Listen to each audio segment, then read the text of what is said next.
போனீங்கன்னாவே இந்த கடையில் கறி எடுத்துகிட்டு வந்துடலாம் பாருங்க மக்களே. விடிகாலம் 3 மணிலேருந்து ஆடு அறுப்பாங்களாம்.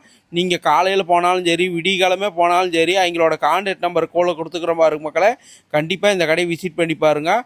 எந்த ஆடு பிடிச்சிக்குதோ நம்ம எடுத்துக்கலாம் பாருங்க மக்களே. இப்போ தான் கூறு வச்சு அப்படியே எடை போடுறாங்க பாருங்க மக்களே. 1 கிலோ வந்துருச்சுன்னா 10 கொஞ்சம் போட்டு எக்ஸ்ட்ரா போட்டு தராங்க பாருங்க மக்களே. இந்தமாரி ஒரு கறிக்கடை எங்கள் மக்களே இருக்கும். நம்ம சேலத்தில் கிலோ 550 ரூபாய்க்கு தராங்களாம். வர்றீங்களா 2 கிலோ கூடு, 5 கிலோ கூடு, 10 கிலோ கூடுன்னு அவங்க எடுத்துகிட்டு போய் குழம்பு வச்சு சாப்பிட்டுட்டே இருக்கிறாங்க பாருங்க மக்களே. ஒரு பக்கம் அப்படியே கூட்டம் குமிஞ்சிட்டே இருக்குது, இன்னொரு பக்கம் அப்படியே ஆட்டை அறுத்துட்டே இருக்கிறாங்க பாருங்க மக்களே.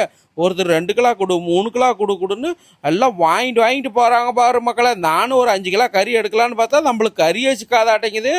கடைசியாக காலு தான் சிக்க மாட்டேங்குது பாரு மக்களே. வர்றீங்களாம் கொற்றாவில் போடு, எனக்கு போடு, உனக்கு போடுன்னு வாங்கிட்டு போகிறாங்க பாரு மக்களே. நம்ம சேலத்தில் கிலோ 550 ரூபாய்க்கு தராங்களாம்.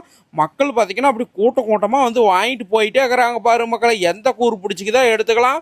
அப்படி கூறு பிடிச்சி வெட்டிக்கிட்டு இந்த பக்கம் பார்த்திங்கன்னா அப்படி வெட்டி கொடுக்குறாங்க. அப்படியே பாருங்க மக்களே, லைவாகவே காமிக்கிறேன்.